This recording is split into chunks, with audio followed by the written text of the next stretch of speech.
माघ महिन्यातील शुक्ल पक्षातील चतुर्थी हा दिवस ओळखला जातो माघी गणेश जयंती म्हणून। माघ ह्या पवित्र महिन्यात श्री गणेशांचा जन्म झाला, म्हणूनच या दिवशी साजरी केली जाते गणरायांची जयंती।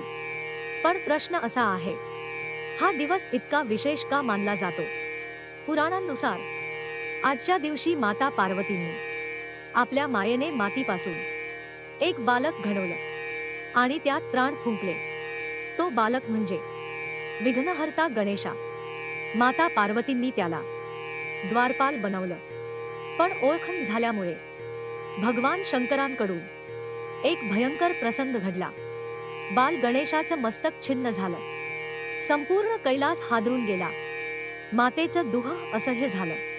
तेव्हा भगवान शंकरांनी हत्तीचं मस्तक लावून गणेशाला नवजीवन दिलं आणि त्या दिवशी घोषित केलं, कोणत्याही शुभ कार्याची सुरुवात माझ्या पुत्राच्या पूजेनेच होईल। म्हणूनच माघी चतुर्थी ही केवळ एक तारीख नाही, तो आहे विघ्नांवर विजय मिळवण्याचा दिवस। विघ्नहर्ता गणराया सर्वांच्या आयुष्यात सुख, बुद्धी आणि शांती नांदो। गणपती बाप्पा मोरया।